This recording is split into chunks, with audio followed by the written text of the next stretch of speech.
From the 29th of July to the 3rd of August 2024, the Supreme Court is organizing a special Lok Adalat.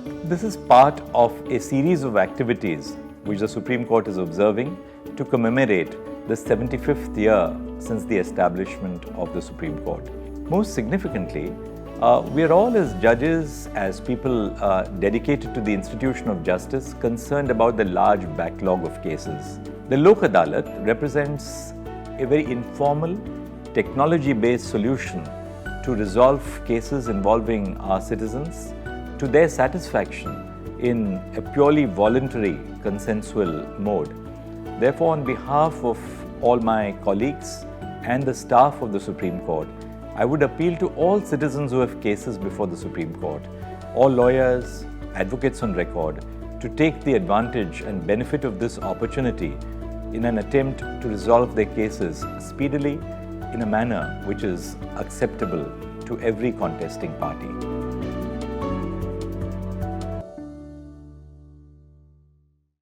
வணக்கம். நீதிமன்ற செய்திகள். வழக்காடிகள் பயன்பெறும் வகையில் மாண்புமிகு உச்ச நீதிமன்றத்தில் நிலுவையில் உள்ள வழக்குகளை மக்கள் நீதிமன்றத்தில் முடித்துக்கொள்ள ஏதுவாக சிறப்பு மக்கள் நீதிமன்றம் வருகின்ற 29/7/2024 முதல் 3/8/2024 வரையிலான வாரத்தில் நடைபெற உள்ளதால் வழக்காடிகள் இந்த வாய்ப்பினை பயன்படுத்திக் கொள்ளுமாறு தமிழ்நாடு மாநில சட்டப்பணிகள் ஆணைக்குழு சார்பாக கேட்டுக்கொள்ளப்படுகிறது. மேலும் விவரங்களுக்கு அருகிலுள்ள மாநில அல்லது மாவட்ட சட்டப்பணிகள் ஆணைக்குழுவிலோ வட்ட சட்ட பணிகள் குழுவையோ அல்லது தமிழ்நாடு மாநில சட்டப்பணிகள் ஆணைக்குழு உதவி எண்ணிலோ 04425342441 25343363 மற்றும் 1510 இலவச அழைப்பு எண்ணிலோ TNSL SASPL Lok Adalat LOKADALAT@gmail.com என்ற மின்னஞ்சல் முகவரியிலோ தொடர்பு கொள்ளலாம். மேலும் தமிழ்நாடு மாநில சட்டப்பணிகள் ஆணைக்குழுவின் வழிகாட்டுதலின்படி சென்னை மற்றும் மதுரை உயர்நீதிமன்ற சட்டப்பணிகள் குழுக்கள், மாவட்ட சட்டப்பணிகள் ஆணைக்குழுக்கள் மற்றும் வட்ட சட்ட பணிகள் குழுக்கள் சார்பில் சிறப்பு மக்கள் நீதிமன்றத்தில் சமரச தீர்வுக்கான அடையாளம் காணப்பட்ட வழக்குகளில் இரு தரப்பினருக்கு அறிவிப்பு வழங்கப்பட்டு இதில் சமரச தீர்வு காண வேண்டி 144 முன் அமர்வுகள் ஏற்படுத்தப்பட்டு அதில் பல்வேறு வழக்குகளுக்கு முன் சமரச தீர்வுகளும் காணப்பட்டுள்ளது என்பது குறிப்பிடத்தக்கது. மேலும் சமரச தீர்வு காண வேண்டி இனிவரும் நாட்களில் 86 முன் அமர்வுகள் ஏற்படுத்த திட்டமிடப்பட்டுள்ளது. அரியலூர் மாவட்டம் செந்துறை வட்ட சட்ட பணிக்குழு சார்பில் சட்ட விழிப்புணர்வு முகாம் கடந்த 26/6/2024 அன்று ஊராட்சி ஒன்றிய அலுவலக கூட்டரங்கில் நடைபெற்றது. இம்முகாமில் வட்ட சட்ட பணிகள் குழுவின் தலைவரும் மாவட்ட உரிமையியல் மற்றும் குற்றவியல் நிதித்துறை நடுவருமான செல்வி எஸ். ஏக்னஸ் ஜெபகிருபா தலைமை வகித்து பெண்கள் மற்றும் குழந்தைகள் நல பாதுகாப்பு ஆலோசனைகள் குறித்தும், பெண் வன்கொடுமைகளுக்கு எதிராக சட்ட உதவி பெறுவது குறித்தும், ஜீவனாம்சம் பெறுவது குறித்தும், நீதிமன்றங்களில் நிலுவையில் உள்ள வழக்குகளை மக்கள் நீதிமன்றம் மூலம் விரைந்து தீர்வு காண்பது குறித்தும், குழந்தை தொழிலாளர் ஒழிப்புச் சட்டம் குறித்தும் விளக்கி பேசினார்.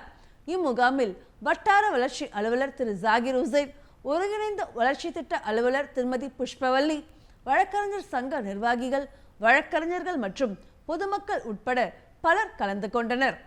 கிருஷ்ணகிரி மாவட்டம் சட்டப்பணிகள் ஆணைக்குழு மற்றும் அரசு மகளிர் கலைக்கல்லூரி சார்பில் ராகிங் தடுப்பு குறித்து விழிப்புணர்வு கருத்தரங்கு கூட்டம் கடந்த 2/7/2024 அன்று நடைபெற்றது. இக்கருத்தரங்கில் மாவட்ட சட்டப்பணிகள் ஆணைக்குழுவின் தலைவரும் முதன்மை மாவட்ட நீதிபதியுமான திருமதி சுமதி சாய்பிரியா தலைமை வகித்து பேசுகையில், மகளிர் தற்பொழுது பல்வேறு துறைகளில் சாதனை படைத்து வருகிறார்கள். உங்களுக்கு முன்பு உள்ள பெண் சந்ததிகள் உங்கள் அளவிற்கு கல்வி படித்தவர்களாக இல்லை. தற்போது கல்வியின் முக்கியத்துவம் வளர்ந்துள்ளது. உங்களை பட்டப்படிவு பெறுவதற்காக மட்டும் பெற்றோர் கல்லூரிக்கு அனுப்புவதில்லை. அதையும் தாண்டி உங்கள் வாழ்வில் பல்வேறு அனுபவங்களை பெறுவதற்காகவும் அனுப்பியுள்ளார்கள். மங்கையராய் பிறந்ததற்கே மாதவம் செய்திட வேண்டுமம்மா என கூறியுள்ளனர். அதை உணர்ந்து நீங்கள் செயல்பட வேண்டும். கல்லூரிக்கு நீங்கள் 1ஆம் ஆண்டு படிக்க வந்த போது உங்கள் கல்லூரியில் படித்த மாணவிகள் உங்களை எப்படி அன்போடு அரவணைத்தார்களோ அதே போலவே தற்போது புதிதாக 1ஆம் ஆண்டு படிக்க வரும் மாணவிகளையும் நீங்கள் அரவணைக்க வேண்டும். ராகிங் என்பது ஒருவரை துன்புறுத்துவது மட்டுமல்ல, மனதளவில் பயம், அவமானத்தை ஏற்படுத்தும் செயல்கள் அனைத்துமே ராகிங் வகையில் சேரும். அதை மாணவிகளாகிய நீங்கள் உணர வேண்டும். அவர்களை நீங்கள் மகிழ்ச்சியுடன் வரவேற்கவில்லை என்றாலும் அச்சப்படும் வகையில் நடந்து கொள்ளக்கூடாது.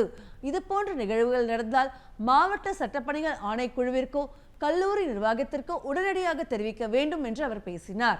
இந்நிகழ்ச்சியில் கல்லூரி முதல்வர் திருமதி கீதா, காவல்துறை துணை கண்காணிப்பாளர் திருமதி தமிழரசி, மாவட்ட சட்டப்பணிகள் ஆணைக்குழுவின் செயலாளரும் சார்பு நீதிபதியுமான திருமதி ஜெனிஃபர், கல்லூரி பேராசிரியர்கள் மற்றும் மாணவிகள் உட்பட பலர் கலந்து கொண்டனர்.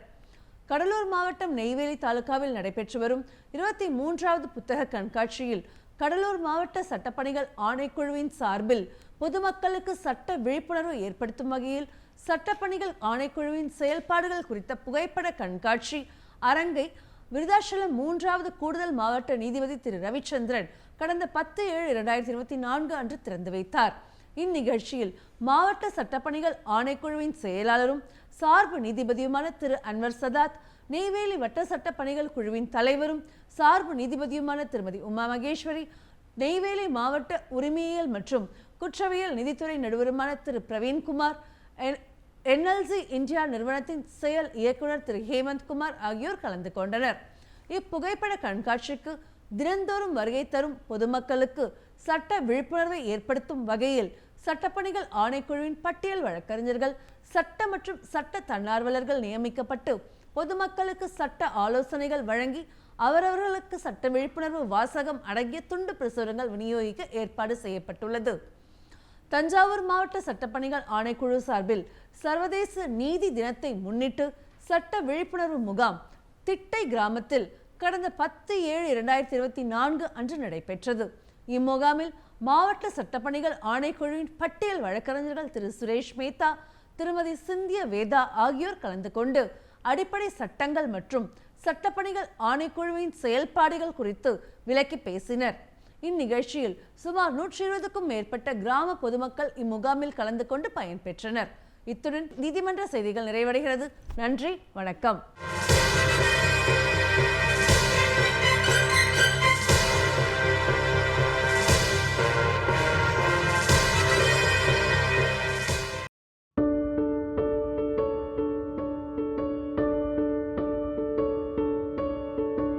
From the 29th of July to the 3rd of August 2024, the Supreme Court is organizing a special Lok Adalat.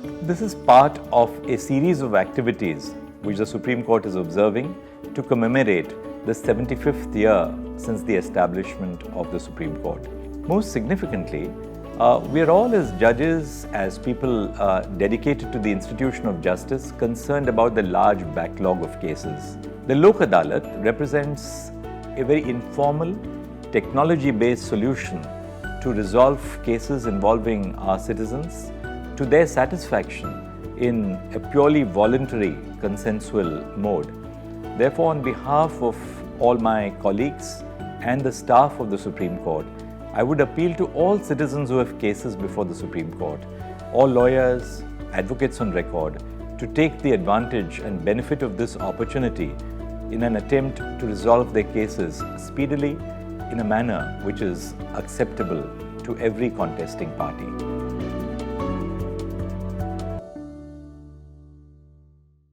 வணக்கம். சட்ட தகவல்கள் மனித உரிமைகளை பாதுகாப்பதற்காகவும் அதோடு தொடர்புடைய இதர விஷயங்களை தீர்மானிப்பதற்குமான உயரிய நோக்கங்களை கொண்டு 1993ஆம் வருடம் மனித உரிமை பாதுகாப்பு சட்டம் உருவாக்கப்பட்டது.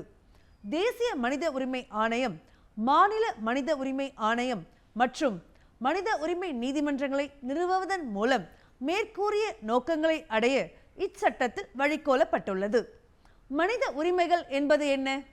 மனித உரிமை பாதுகாப்பு சட்டத்தின் பிரிவு 2(1)D படி மனித உரிமைகள் என்பது கீழ்கண்ட வாக்கியங்களில் விளக்கப்பட்டுள்ளன. மனித உரிமைகள் என்பன அரசியலமைப்பு சட்டத்தில் கூறப்பட்டுள்ள வாழ்வுரிமை, சுதந்திரம், சமத்துவம் மற்றும் தனி மனித மாண்புக்கான உரிமைகளும் மற்றும் சர்வதேச உடன்படிக்கைகளில் கூறப்பட்டு அவை இந்திய நீதிமன்றங்களில் செயல்படுத்தக்கூடியவர்களாகவும் உள்ள உரிமைகளாகும். மனித உரிமை நீதிமன்றங்கள்.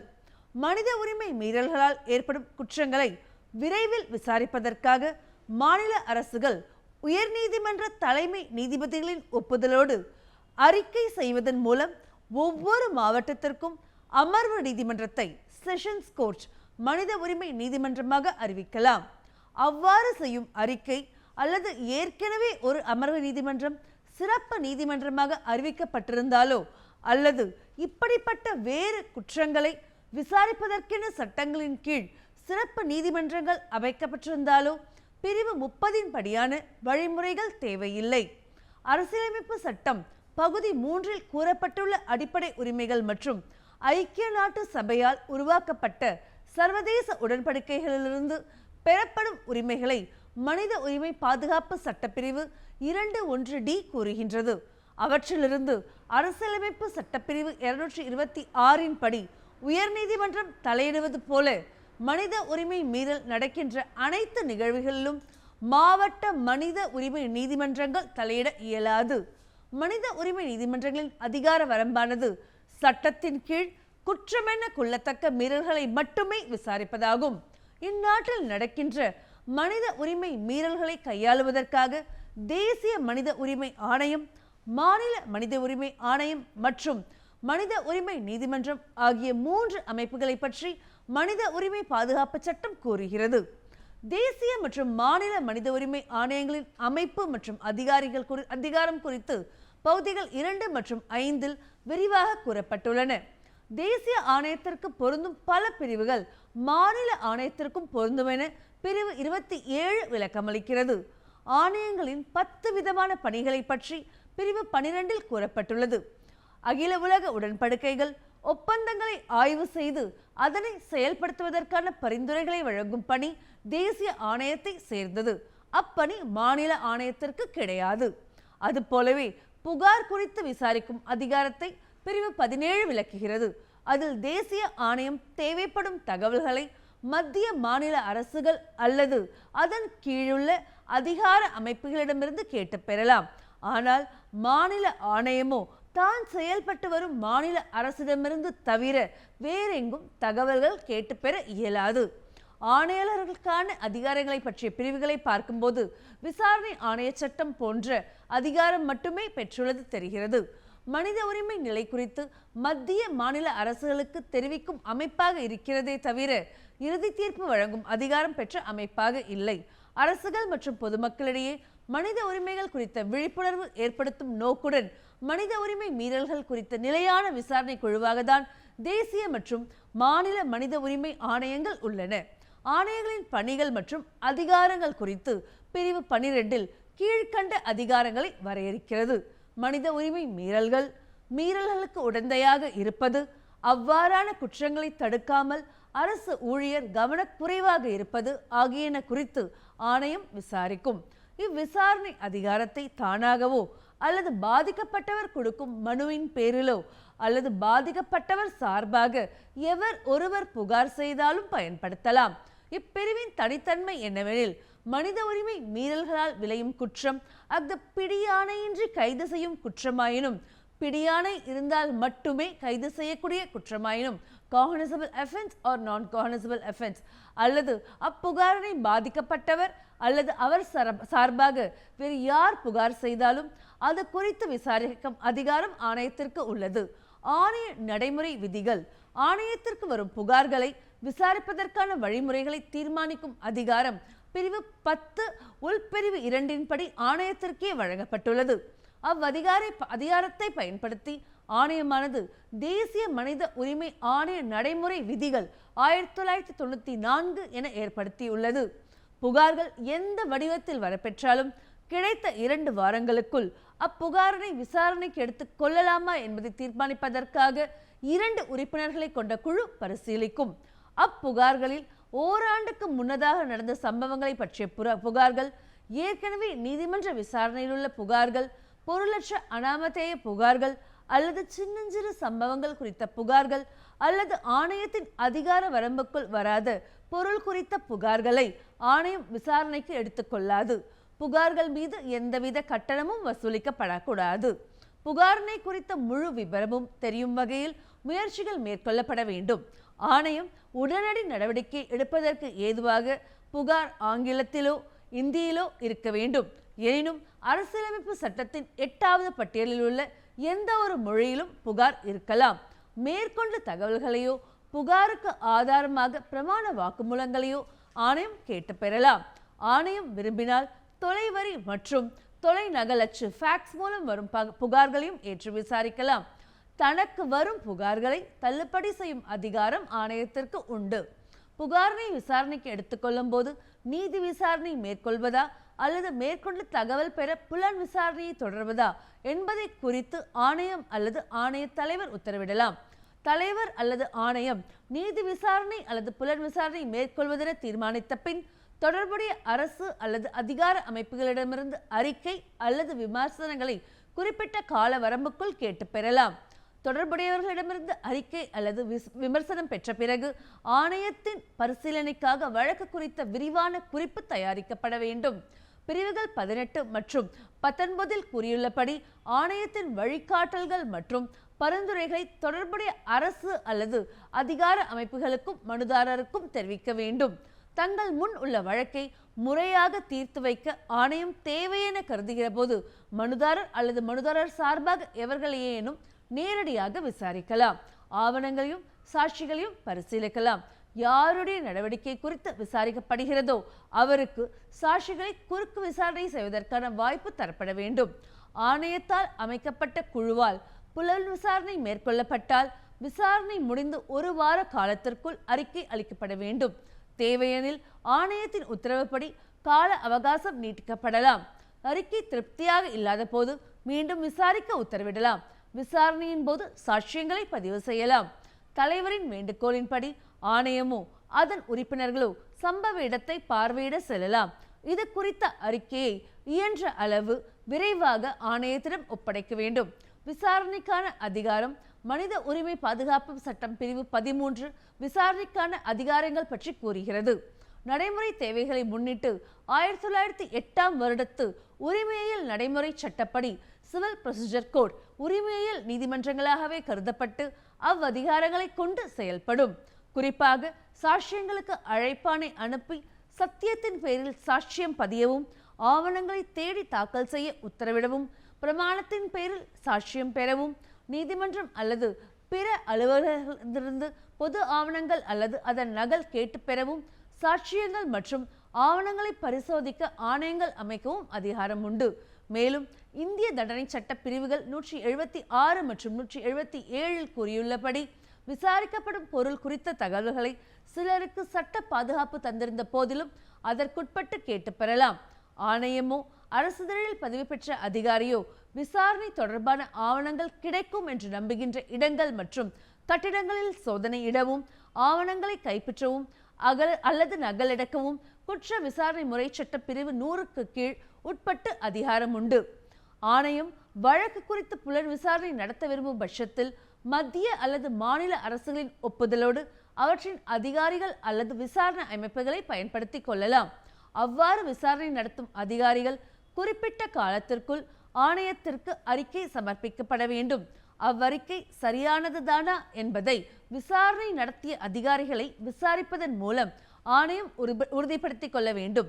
பிரிவு 15 ஆணையத்தின் முன் வாக்குமூலம் அளிப்பது பற்றி கூறுகிறது. அவ்வாறு அளிக்கும் வாக்குமூலத்தை குற்றவியல் நீதிமன்றத்திலோ உரிமையியல் நீதிமன்றத்திலோ வாக்குமூலம் அளித்தவருக்கு எதிராக பயன்படுத்தக்கூடாது. ஒருவேளை பொய் சாட்சியம் அளித்திருப்பாரெனில் அதற்கான நடவடிக்கை எடுக்கலாம். ஆணையத்தின் விசாரணை பிரிவு 17 புகார்கள் மீதான விசாரணை குறித்து கூறுகின்றது. மனித உரிமை மீறல் குறித்த புகார் வருகின்ற போது மத்திய அரசு, மாநில அரசு அல்லது அதன் கீழுள்ள அதிகார அமைப்புகளிடமிருந்து வேண்டிய தகவல்களை அல்லது அறிக்கையை கேட்டு பெறலாம். குறிப்பிட்ட கால அவகாசத்திற்குள் அறிக்கை வரவில்லை எனில் ஆணையம் தனது விசாரணையை தொடரலாம்.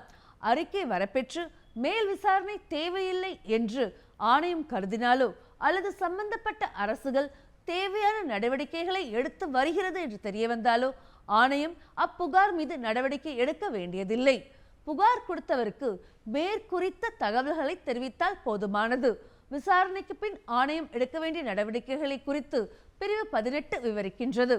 மனித உரிமை மீறல் தெரிய வந்தாலோ, பொது ஊழியர் அதனை தடுக்க தவறியிருந்தாலோ, அதற்கு காரணமானவர்கள் மீது நடவடிக்கை எடுக்கும்படி அல்லது குற்ற விசாரணையை தொடரும்படி அரசுக்கு பரிந்துரைக்கலாம். உச்ச உயர்நீதிமன்றங்கள் சரியென கருதுகிற உத்தரவு பிறக்கும்படி அம்மன்றங்களை அணுகலாம். பாதிக்கப்பட்டவருக்கு அல்லது அவரது குடும்பத்தாருக்கு உடனடியாக இடைக்கால இழப்பீடு தொகை வழங்கும்படி அரசுக்கு பரிந்துரைக்கலாம். விசாரணை அறிக்கையை மனுதாரருக்கு அல்லது அவரது பிரதிநிதிக்கு வழங்கலாம். தனது அறிக்கை மற்றும் பரிந்துரைகளை சம்பந்தப்பட்ட அரசுக்கு அனுப்பி வைக்க வேண்டும். 1 மாத காலத்திற்குள் அவ்வறிக்கை மீது எடுத்த அல்லது எடுக்க உள்ள நடவடிக்கை மற்றும் விமர்சனங்களை அரசு ஆணையத்திற்கு அனுப்ப வேண்டும். மேற்கூறிய அறிக்கை பரிந்துரைகளையும் அரசின் விமர்சனம் மற்றும் நடவடிக்கைகளையும் ஆணையம் பிரசுரிக்கும். ஆணையத்தின் பிற பணிகள். ஆணையம் அமைக்கப்படுவதன் சீரிய அவசியம் குறித்து பிரிவு 12 கூறும். ஆணையத்தின் பிற பணிகளையும் நோக்கும்போது தெளிவாகும். ஆணையத்தின் பணிகள். ஆணையம் கீழ்வரும் பணிகளில் எல்லாவற்றையுமோ ஏதேனும் ஒன்றையோ செயல்படுத்துவதாக இருக்கும். மனித உரிமைகள் மீறப்படும் போது அல்லது அது தூண்டப்படும் போது அல்லது கவனக்குறைவால் அரசு ஊழியர் தடுத்து நிறுத்தாமல் விட்டுவிடுகிற போது, பாதிக்கப்பட்டவரோ அவர் சார்பாக வேறு எவரேனும் மனு செய்து கொண்டாலோ அல்லது ஆணையம் தானாகவோ விசாரணைக்கு எடுத்துக்கொள்ளலாம். மனித உரிமை மீறல் குற்றத்திற்காக ஏதேனும் ஒரு நீதிமன்றத்தில் விசாரிக்கப்பட்டால் அந்நீதிமன்றத்தின் ஒப்புதலோடு விசாரணையில் தலையிடலாம். வைத்தியம், சீர்திருத்தம், பாதுகாப்பு ஆகிய காரணங்களுக்காக அரசின் கட்டுப்பாட்டில் நடத்தப்படும் நிறுவனங்கள் அல்லது சிறைச்சாலைகளில் உள்ளவர்களின் வாழ்நிலை எப்படி உள்ளது என்பதை ஆய்ந்து அரசுக்கு பரிந்துரை செய்ய சம்பந்தப்பட்ட அரசுக்கு தெரிவித்துவிட்டு நேரில் சென்று பார்வையிடலாம். அரசியல் சட்டத்திலும் பிற சட்டங்களிலும் மனித உரிமைகளை பாதுகாப்பதற்காக உள்ள வழிமுறைகளை ஆய்வு செய்வதோடு சட்ட திருத்தம் கொண்டு வரவும் திறம்பட செயல்படுத்துவதற்கான வழிகளையும் பரிந்துரை செய்யலாம். தீவிரவாதம் உள்ளிட்ட மனித உரிமைகளை அனுபவிக்க விடாமல் செய்கின்ற காரணிகளை ஆய்வு செய்து அவற்றை களைவதற்கான பரிந்துரைகளை வழங்கலாம். மனித உரிமைகள் மீதான சர்வதேச உடன்படிக்கைகள் நிறுவனங்களை பற்றி ஆய்வு செய்து அவற்றை திறம்பட செயல்படுத்துவதற்கான ஆலோசனை வழங்கலாம். மனித உரிமைகள் தொடர்பான ஆய்வுகளை மேற்கொள்ளவும் ஊக்கப்படுத்தவும் வேண்டும். இவ்வுரிமைகளை பாதுகாப்பதற்கான வழிகள் குறித்து வெளியீடு, கருத்தரங்கு, தொடர்பு சாதனங்கள் மூலமாக சமூகத்தின் பல்வேறு தரப்பினரிடத்திலும் மனித உரிமை கல்வியை பரப்பிட வேண்டும்.